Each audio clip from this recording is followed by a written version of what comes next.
All right, hey folks, a bit of a different video today. We're going to be talking about conflict resolution. Now, this is more of a philosophy, social video. This is something related to the broader theme of being happy in life. How do you maintain or become happy? How do you live a more fulfilling life? These are topics which I'm inherently interested in as an older guy. I've made plenty of mistakes in this area in my life. I've been through various phases, which I'm going to talk you through, and some of you may well still be in some of these phases. And I want to express where those phases lead to if you continue down those behavioral patterns. Perhaps not you guys, but perhaps this is something which strikes a chord in people you've been in contact with, let's say. A very common theme in social media these days is to set boundaries. I think the common advice which is given for a lot of people is to set boundaries and remove people who are toxic in your life. Toxicity, bad. Remove those people, set your boundaries. If people don't respect those boundaries, then kick them out of your life. I think it's a very common theme. To continue this theme, I think it builds upon this idea that it's okay to say no. It's okay to say no, and you really push that by setting your boundaries. And I think there's some value in that. Before I go on and take this apart, I think there's a lot of value in that. You should be able to say no. You definitely shouldn't be saying yes to things you want to say no to, because that will make you feel bad later down the line. And I think you should have some boundaries. However, where I think the problem is cutting people off entirely if they breach those boundaries. So just to confirm what I'm saying here before we move on, I'm guessing this is a topic which is quite complex and I don't want people to misunderstand. So first of all, I think it's important to have boundaries. I think it's important to be able to say no. Now, how you enforce those boundaries when people inevitably cross over them, because they will. No one's a mind reader. We don't know what each of those boundaries are until we've discussed them. So if at the first crossing of a boundary, you cut people out of your life, or let's say the second or third, you cut people out of your life without trying to resolve the conflict in a way that I'm about to detail, that's where I disagree, because it has consequences not only to the relationship, because the relationship is now dissolved, whether that's a friendship, whether that's a relationship with a partner, whatever it is. But it also has consequence to you and your development as a human being, which I'm going to explain over the course of this video. So that is where we are at in the current space. There is this large focus on cutting off people who are toxic or not part of your tribe or don't jive with you. And you set boundaries, you say no. If somebody breaches those boundaries, you cut them off. You're a lone wolf. You don't need anybody else. There's plenty of people out there to be friends with, okay?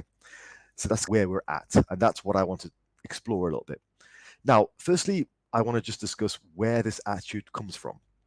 I think personally, this is a very self-focused attitude. So the attitude is, it's all about me. This is me saying no, this is my boundaries. If you breach those boundaries, that's it, you're gone, because I'm on a path. I'm doing my thing. I have no room for compromise, right? That's the attitude. Now, in meditation circles, we call this the expansion of the ego. Now, the ego, when it's unnaturally expanded, has this view of the world that it's all centered around me. Now, let's just talk about what ego means for a second in the sense of meditation, in what I'm talking about here. Because ego isn't just being bold and brash. Ego has a very specific meaning in these terms, which I'm about to explain. Ego is actually quite normal to have. Having an ego is what separates us from animals, for example. We are sentient beings who have hopes and dreams and all that kind of stuff. And we look at our place in the world. We have hopes for the future. We have dreams for the past. Like my cat, Diesel, he doesn't necessarily have hopes for the future. When he's in the house, he's warm, he's safe, he's with me, he's just been fed, happy days. He's the happiest guy ever. He has no thoughts for the future, no thoughts of the past. He's very much in the moment. If you guys have ever read that book from Robert Sapolsky, Why Zebras Don't Get Ulcers, you'll realize there's a reason why animals don't suffer from long-term chronic stress. It's because animals have acute stress responses, and then when the stress is over, they forget about it. That is very different to us. We have stress responses which end up being chronic because we remember, we also postulate for the future. And a lot of that is down to the ego. The ego is a very normal part of who you are. It is what differentiates you from the animals. Now, when you have this expansion of the ego, when the ego becomes larger than it normally should be, which can be influenced, and I think it can be made worse. So the ego can be driven higher and larger in you to an unhealthy state via social media. That can be something which triggers you. It supports this. Social media supports this because essentially social media can lead to a lot of very quick validation in a very abnormal way. I'm a very small channel on YouTube, right? But I have just upwards of 6,000 subs. Now, on any video, I might get 1 or 2,000 likes. I know that doesn't sound like a lot, but if you think about it, that's 2,000 people liking and agreeing with what I say. That's a hell of an ego boost if you really think about it. Or if I put up a video on my stories and I get 50 hearts, that's a lot of very positive feedback I can get just for putting up a picture of myself or a video of myself. And I think you can have all that without any real interaction with people. Because I mean, if I'm walking down the street, I'm not going to get 50 high fives. I'm going to get a bunch of people who don't know who I am. So this can lead to a very quick inflation of ego. And I think this can happen with people who are younger and more attractive than I am far more easily. And so it can lead to this enlarging of ego and being very self-absorbed with your place in the world. Now, you might ask, why is that a problem? It's actually a problem because it changes your worldview. So going back to the original conversation, this idea of conflict resolution, your barometer for BS is going to get smaller and smaller, right? As soon as somebody crosses you, that's it, you're out of my life. And also, you have, if you don't have them in your life any longer, a real person to give you interaction with, you can go online. You can get likes. You can find a group, a community of people who are like-minded, who agree with your worldview. And if you disagree with one of them, block. It's very easy to have these interactions where if somebody doesn't completely jive with your worldview, you just cut them out. It becomes exceptionally easy. And I think that is then moving over into real life, away from social media, away from the internet, where people are just cutting people out of their lives, left, right, and center. So far, I may have described for some people a perfect situation. Some people might be sat there, maybe not you guys, but some people might have the attitude that, well, what's wrong with that, Faz? If somebody's toxic, I cut them out of my life. What's the problem with that, Faz? There's two major problems. And this is not something which some of you will experience for a long time. This is also not something which some of you will even acknowledge that you are experiencing.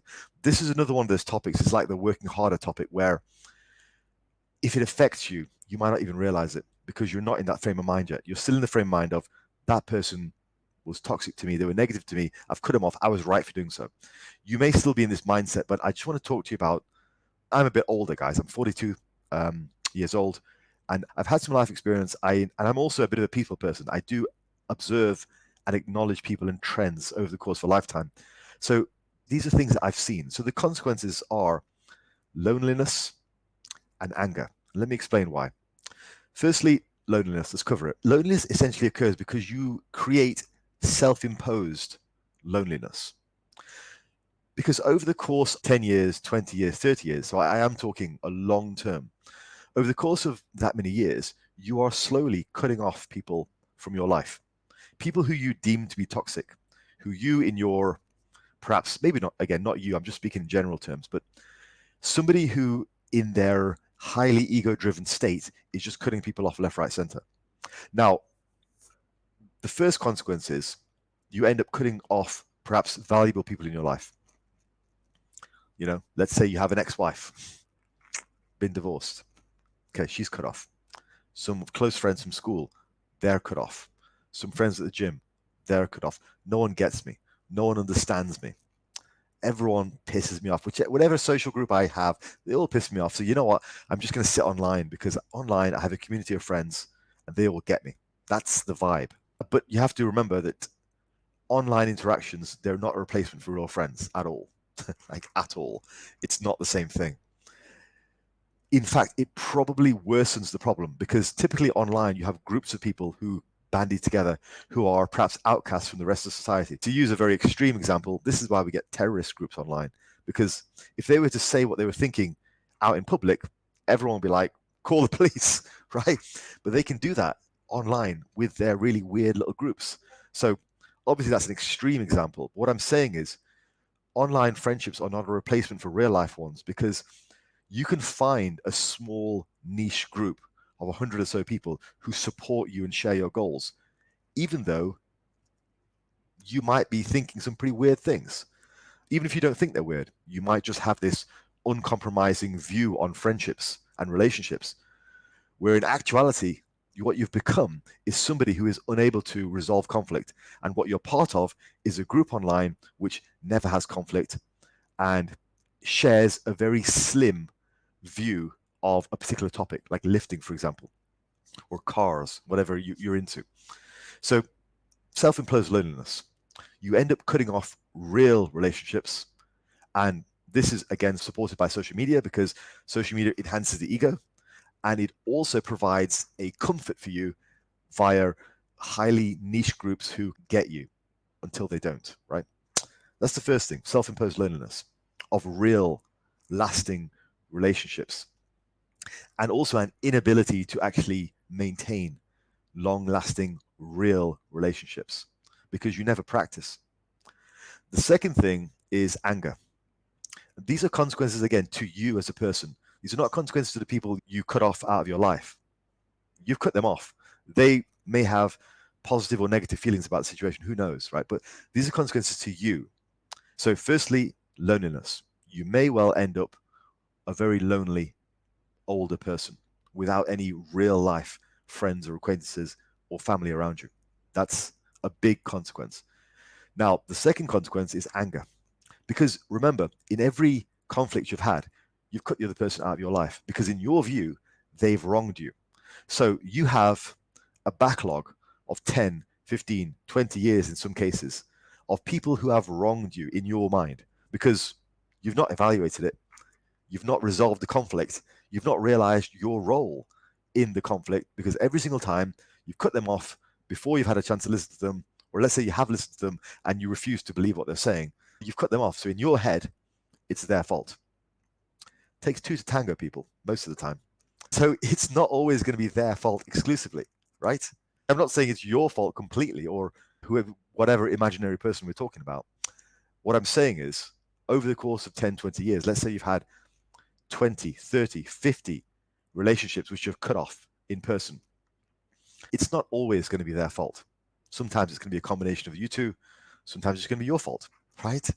Now, if you look back at all the times you've cut off people in your life, and in every single time, because you have not attempted to resolve the conflict in the way that I'm about to outline, you are going to be angry because you're going to be like, no one gets me.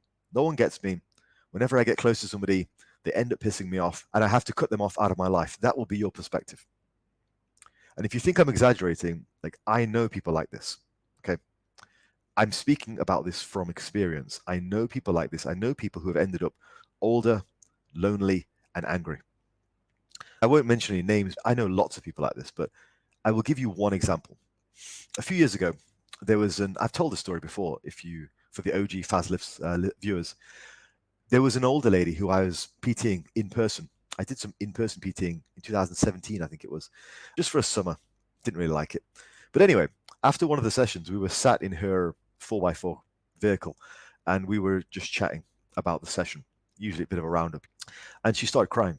She ended up bawling on my shoulder. Now, she was crying because she just split up with another boyfriend. This lady is about 60 years old. Right? She's never been in a lasting long-term relationship. Now, I know what her issue is because she tells me about her relationships, right? She has issues anyway. But in any case, I've tried to explain to her that at least part of the problem is, well, it's with her. And she refuses to listen. She says, no, all men are the same, all that kind of stuff. So basically, to cut a long story short, she's 60 years old. She's never had a long-term relationship. She's been in a relationship since she was 20 or younger. So 40 plus years of failed relationships. And also, somewhere along the way, if not right at the beginning, she was convinced every time there was a breakup that it was the man's fault. So she has now had 40 years of experience of men in her mind screwing her over. Now, from what I know of her, there's plenty wrong with her in how she deals with relationships as well. But in her mind, she's lonely and she's angry because she has an inability to resolve conflict. Relationships are going to have conflict. If you're in a relationship, you're going to have conflict. You have to be able to resolve that conflict. Every person with a successful marriage knows marriages are about resolution. They're about compromise sometimes. It's part and parcel of it. You can't go into a marriage thinking, I'm going to be right about everything all the time. You have to find a truth, of course. Of course, you have to find common ground and a way that you both understand each other and respect each other's point of view and move forward together, because that is the goal. But there's always going to be conflict because you're two separate people coming together. You're two personalities, you're two individual minds. If we get to the point ever where we're in some kind of Star Trek universe where we can read each other's minds, that'll be a lot easier. But we're not. Communication can mess up. And anyway, two major consequences of this type of behavior: loneliness and anger. And these get worse over time. They get worse because they're exacerbated with every single interaction you have, which ends badly, to the point where it reinforces the behavior. And social media only ever reinforces it as well, because you can find niche groups online which support your cause. So, solutions. Let's talk solutions. It's a very difficult one, because if you are an older person, you've probably got a lifetime of this type of behavior, and it's going to be very difficult for you to recognize it in yourself. And to be honest, if you're an older person, you're probably one of the people hearing this video and going, Faz is full of shit, dislike, dislike. Maybe if you're a younger person as well. I can already see it. Because if you are in that frame of mind, only you can pull yourself out, because you're not going to be able to see the long-term consequences, because you're in it. You're in it. You think everyone else is wrong. It's not about conflict resolution. It's about them pissing you off. It's about you having boundaries. It's about you being able to say no. I think the type of people who will receive this video very badly are more than likely people who are in it themselves. Like, again, I'm not saying don't have boundaries. I'm not saying don't say no. What I'm saying is have the ability to resolve conflict when it inevitably appears. You can't resolve every conflict, but you should have the ability to try, genuinely try. So I'm going to explain how to try. Now, first thing is use the principle of charity when you are approaching debates. Go into arguments and debates, whatever. Go into conflicts with the intent to resolve rather than the intent to win. Now, this is a very minor difference, and only you are going to know what your true intentions are. Only you are going to be able to realistically say to yourself, did I go into the argument to actually win the argument, or did I go into it to resolve it? So using language like, I really want to know, tell me what I did, all that sassy stuff, if you don't genuinely mean it, if you are just trying to zing the other person, or if you're even worse, trying to hurt the other person, genuinely speaking, you know you are. Okay. So first thing is principle of charity. Go into arguments with the intent to resolve rather than the intent to win. And you have to be honest with yourself with that. I think it's an extremely difficult thing to do if you feel like you're the victim, which again goes back to my whole idea about this snowballs on itself. Okay. You become more and more lonely, more and more angry. And as you become more and more lonely, more and more angry, you feel like you're the victim. So when it comes to the next argument you have, well, you go into it with the idea that, oh man, another guy, another person, another woman, another family member, another friend has pissed me off again. No one gets me. You know what? Screw everyone. Everyone sucks. It's me on my own. I'm a lone wolf. It becomes very difficult to go into a situation trying to resolve it. It becomes a lot more normal to go into a situation thinking, just another person who's pissed me off. I'm better off on my own. So go into situations with the principle of charity. Go in with the intent to resolve and not to win. There's a big difference between resolving an argument and winning it. Winning it is every point is on your terms. Resolution requires, mandates compromise. Mandates compromise. Assuming you are talking about two loving, genuine people or friends, if you are genuinely trying to resolve something, you can normally reach a common ground, especially if the other person is trying to resolve it with you. Now, the next thing is to learn how to view other people's opinions without being personally offended. Now, this is a very difficult task. It harks back to one of my favorite quotes of all time, which is, and I don't know who said it, it's commonly attributed to Mark Twain, but I'm pretty sure he didn't say it. But anyway, the sign of an intelligent mind is the ability to entertain a different point of view without being personally offended. I find with these types of people, they're not able to even entertain a difference of opinion. Yeah, it's a very difficult one, I think, to try and get people to understand. Let's take it back to fitness for a second. Let's say you're a low volume advocate, and I release a video saying high volume works for me, and in this case, it might be better. If you get personally offended at that, and I've had people doing that, shows you are unable to consider somebody else having a difference of opinion. This classic thing was the power building argument. I laid out 30 minutes of dedicated points as to why I thought, in my opinion, power building was not a good thing. The amount of personal comments I had about me as a person, even my family, people were that angry as to literally go onto YouTube and talk about my family. Those are the types of people who I'm talking about here. They don't have the intelligence to entertain a different point of view without being personally offended. That's the beginning of everything.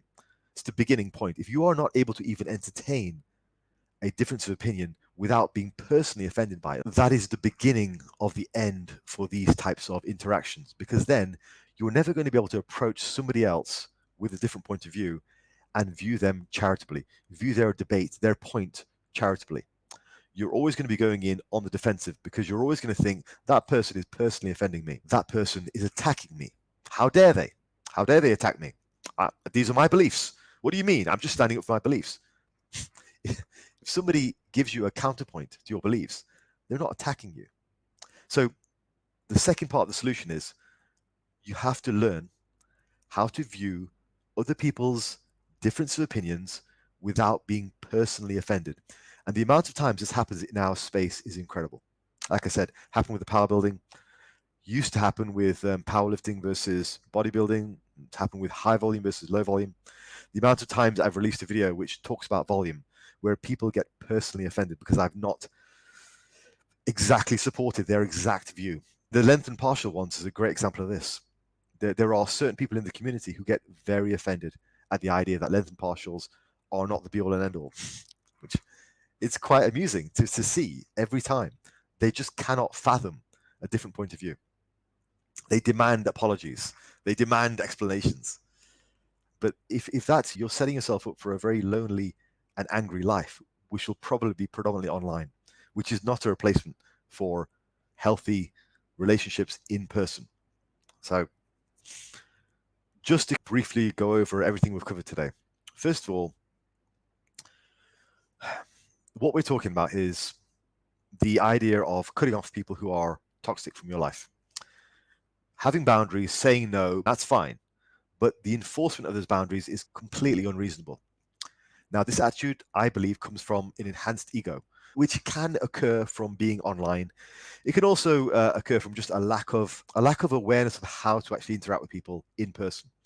If you're the kind of guy where you go through life and you think people don't get me, and a lot of times if you enter into a social group and they don't get you, more than likely you're the problem. I'm sorry to say. So there's that. You more than likely have an enhanced ego, and your worldview is very much, it's about me.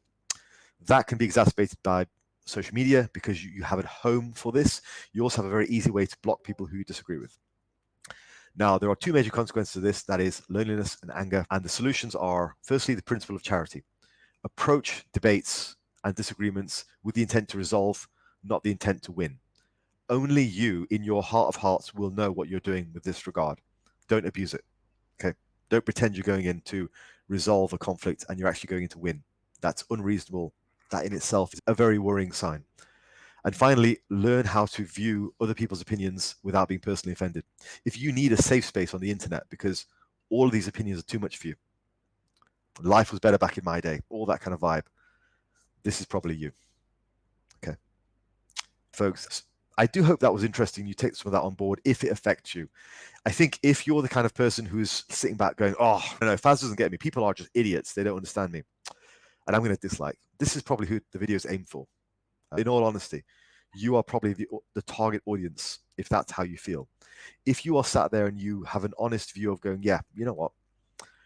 Relationships are difficult. I do my best to resolve them. I have had the ability to have tough conversations and come out where we both feel better about it, then good for you. Good for you.